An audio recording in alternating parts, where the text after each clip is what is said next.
जरांगे पाटील यांची मागणी की मराठा समाजाला ओबीसीच्या माध्यमातून किंवा ओबीसीचं आरक्षण मिळावं याच्यावरती महाराष्ट्र शासनाने चर्चा ठेवली होती। या चर्चेच्या दरम्यान पक्षाच्या वतीने जी भूमिका आहे तीच भूमिका मांडण्यात आली की ओबीसीचं आरक्षण वेगळं असलं पाहिजे आणि मराठा समाजाचं आरक्षण वेगळं असलं पाहिजे।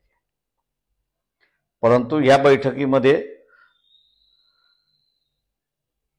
एनसीपी शरद पवार, काँग्रेस आणि उद्धव ठाकरे शिवसेना हे उपस्थित नव्हते आणि या कारणास्तव त्या ठिकाणी सुचवण्यात आलं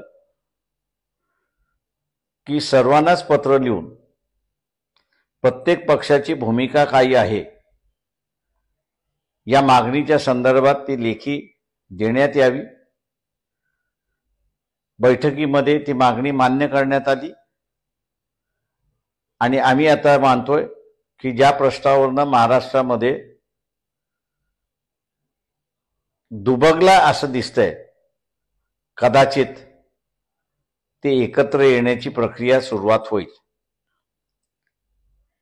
अपेक्षा धरूया की सर्वच जण आपापली भूमिका या प्रश्नावरती स्पष्टपणे मांडतील।